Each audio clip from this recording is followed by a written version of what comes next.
Hello, Scrufftards. Welcome back to the War Zone. I'm Scruffy, and this is Scruffy Tales.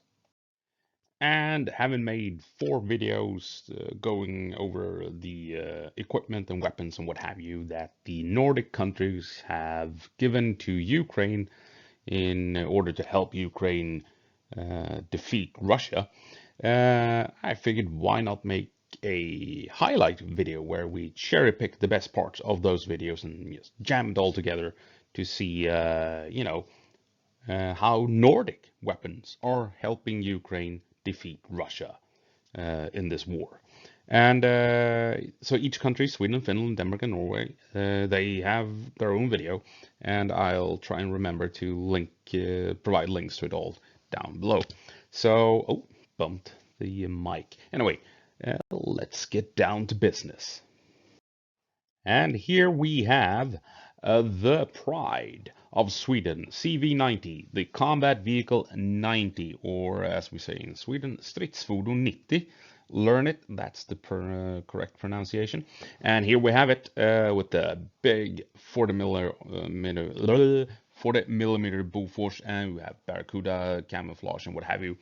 And these are wreaking havoc on Russian forces outside of Terni. And the Ukrainians are just singing the praises of this incredible vehicle that has well and truly established itself as one of the top 3, if not maybe even the best infantry fighting vehicle in the world currently. But that's not it. That's not. There's more. Sweden and Denmark. Denmark is providing funds to help Sweden build this for Ukraine. A later model, a more modern model of CV90, not with the big 40 millimeter Bofors, but with a 35 millimeter chain gun instead, and potentially even with 2 anti-tank guided missiles in the turret. And this is what the Dutch have acquired recently. Top of the line, the latest model. It has all the nifty gadgets that you can imagine. APS, active protection system here. This thing here spots incoming missiles and RPG rounds and basic blasts that warhead straight in the face with a big shotgun shell and what have you. There's even a telescope that goes up about this height so the commander can look around without exposing the vehicle. So these are in production right now with the intention of sending them down to Ukraine as soon as they come off the production line. Very exciting. We'll see what happens with that. But these vehicles are currently down to Sweden deployed 51 of them. And according to the Ukrainians, they are wreaking havoc. And when the Russians realize that a CV90 is deployed to the battlefield, according to Ukraine, Russia sends in 2 tanks to deal with 1 CV90. And it's not uncommon for the Russians to deploy the best tanks that they have, the T90, 2 T90s, to counter a single CV90. How about that? And moving on, we find the Archer, Swedish as well. And I mean, if you don't know what the Archer is, just Google it or look around on YouTube. This is a fast-moving, fast-firing, self-propelled howitzer. And no one needs to step outside the vehicle. Everything is handled from within the cockpit. What's it called? I don't know. The driving compartment over here. This is where everyone's sitting and no one needs to step outside. This is fully automated. All they need to do is drive, stop, and 20 seconds after they have stopped, the gun is ready to shoot. They can fire 3 or 4 rounds and then just everything gets folded back together and they are off in a minute, right? So stopping, firing, moving again, 60 seconds. And in those 60 seconds, they have fired 3 or 4 rounds. Just incredible. Now, this is the best vehicle, the best piece of artillery you can get your hands on if you need to shoot and scoot, right? There's just no way counter battery can reach the Archer. Sweden deployed or gave Ukraine 8 of these. And the unfortunate reality is that Russia has managed to damage 2 of them with the help of drones, so not counter battery artillery, but just loitering drones that by sheer luck managed to spot these things as they were driving around, and the Russians just acted on it, the targets of opportunity, and smashed 2 archers with a drone each back in the gun compartment. And apparently, everyone survived, as far as I can tell, and they were only damaged. And but yeah, incredible artillery pieces. And moving on with Swedish stuff, we have the Combat Boat 90, and here we can see some American Marines, U.S. Marines, charging Swedish shoreline using a Swedish Combat Boat 90, and Sweden will provide Ukraine, I believe this, with 13 of these. And these are heavy assault craft that can this hatch here hides 2 50 cal machine guns. You can have another 50 cal in the turret if you want. This is just an ordinary FMAG, but you can have a 50 cal, you can have Hellfires, you can have grenade launchers, you name it, whatever you need. You can mount it on this boat, but you have these 2 50 cal machine guns up front that will support the storming of beaches.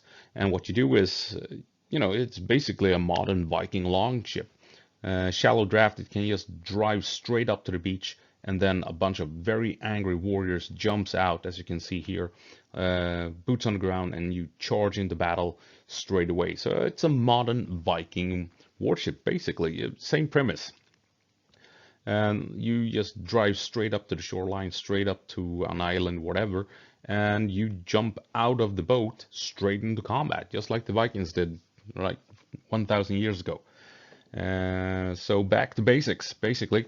And Ukraine will receive 13 of these, and so we can expect some funky action going on along the Dnieper River later on this year, more than likely.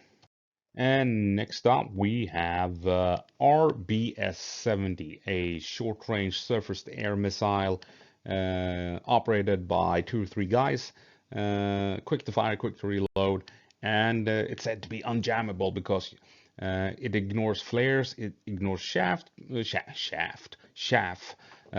because it's a laser riding missile. So the gunner just points a laser at the target, and the missile will follow that laser and hit. So very effective, and has shot down numerous Russian gunships, attack helicopters, and which has forced Russia to alter their tactics and how they deploy those attack helicopters along the front line because of the threat from the RBS-70, a very potent, very deadly surface-to-air missile, and obviously Swedish. And yes, and then we have, of course, GLSDBs, ground-launched small diameter bomb. And these are used to be dumb bombs dropped by aircraft, and then someone came up with the idea of putting wings on them so they could glide over long distance before hitting a target, and dropped by aircraft. And then Sweden, together with the United States, but Norway and Finland did their part as well, providing rocket parts and what have you, probably via Namo would be my guess.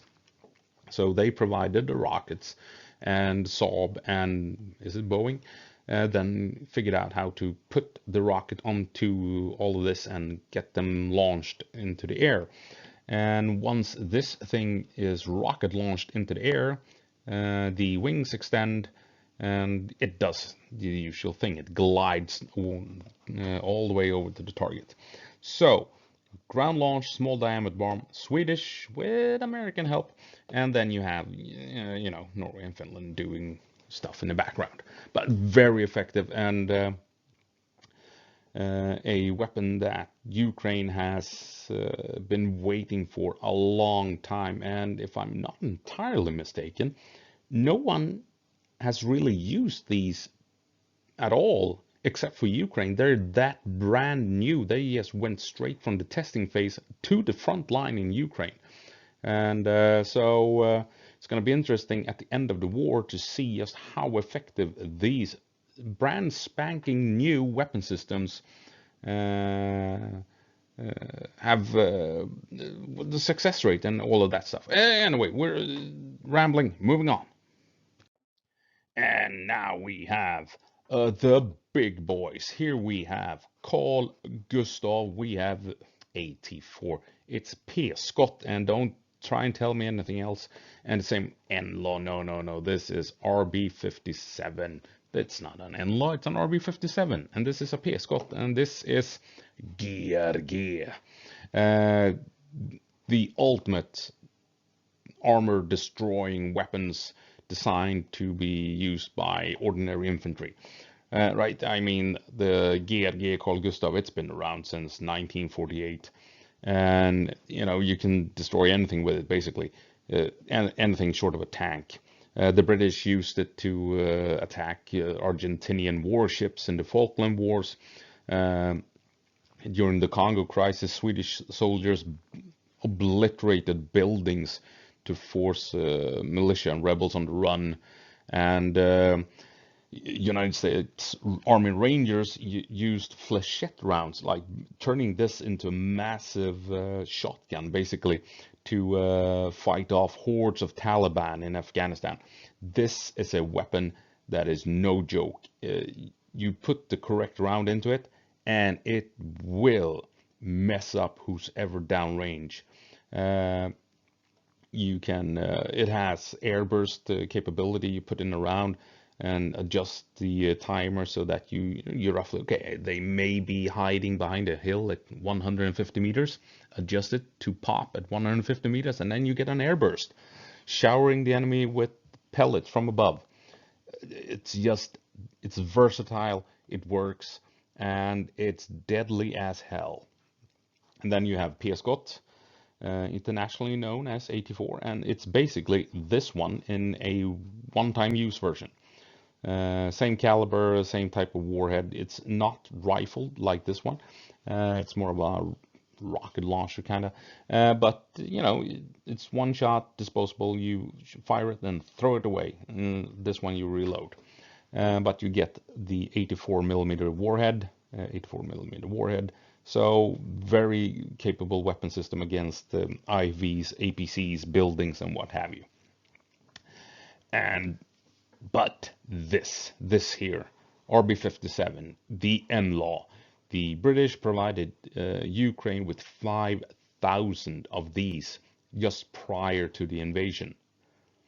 And sorry, and during the first 6 months of the war, Ukraine destroyed some 1,500 Russian tanks, and out of those, the N-law had knocked out some 500, so a third of Russian tank losses in the first 6 months were lost to an infantry operated or infantry carried weapon system. That's a big deal if you ask me. And what it does is basically you flip a switch and this thing will flying overhead of a tank and fire from above where the tank basically has no armor, and you get an instant kill. Or if you hit the tank from above, you hit the ammunition detonates within the vehicle and sends the turret flying off to the moon. So very nifty weapon system built by Saab in Sweden. It's basically an old warhead from the 1980s that was wire guided. Worked exactly the same, flew in overhead and fired from above. And what the Saab did was figured out a way to make this wire guided, anti-tank guided missile shoulder fired without the wire. So you got the same warhead, like the weapon system from the 80s. But anyway, enough of that. These weapons, Jesus, I mean, if these weapons have not saved Ukraine, I don't know what I don't think anything comes close to these three weapon systems in helping Ukraine during those first initial months of the war, to be perfectly honest. And take a look at this. We got a couple of Finnish stuff. We have Jehu assault craft. Potentially, we don't know, but we know that Finland will, sorry, provide Ukraine with boats, assault craft. And God damn it, and it, you know, they may or may not provide them with Jehu assault craft because Sweden will provide combat boat 90s, and combat boat 90s and Jehu are essentially the same thing. You see here, that's the hatch where they jump out at the front, just like on the combat boat 90. And they kind of have the same armament as a combat boat 90 and everything. So the same type of assault craft. So my guess is that maybe Finland will provide these to Ukraine. But what we do know that they have provided are these. Patria APCs. Incredible, durable, functional APCs that have been tested and proven on multiple UN operations. These are exceptional vehicles, and Finland has provided a bunch of them to Ukraine. So, and you know that Ukraine has put them to good use. And hang on, there we go. This thing here, it's not Danish, it's French. It's a Caesar self-propelled gun. It's an Archer, but without the nifty automation back here. So you have to climb outside and do everything by hand, yada yada yada. So no, it's not as cool as the Archer. Anyway, it's French, but we still have to hand it to the Danes because they have or will give Ukraine every Caesar they have, and they have, I believe they're going to buy more of them just to be able to give them to Ukraine. So Denmark is just saying, fuck it, we don't need artillery, send it all to Ukraine. So yes, this is not a Danish design, but you got to give them some credit for doing that at least. And then you have NASAM. This is a Norwegian invention or contraption. It's they've taken the AMRAAM air-to-air missile, tweaked it a bit so that it is ground launched, kind of like the GLSDBs, right? So you took an air-to-air missile and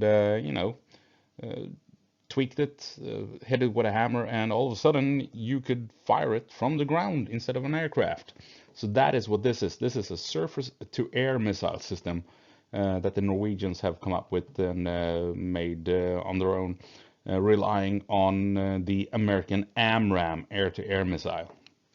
And they have provided Ukraine with a bunch of them. And Ukraine needs these to defend their cities from Russian missiles that are trying to get through to hit civilian targets. So yeah, I mean, these are doing extremely important work down in Ukraine in protecting the civilians from Russian terror attacks. And I mean, this war, artillery is king, as artillery is in every war. And because of that, I think we need to mention some artillery rounds, namely Excalibur, bonus, and why not base bleed. Excalibur, as you all know, is a GPS guided long range artillery round, and at that can hit at extreme range. And the entire idea of this round is that you only need one to strike the target when you would otherwise require 20 or 30 rounds to get an effective hit.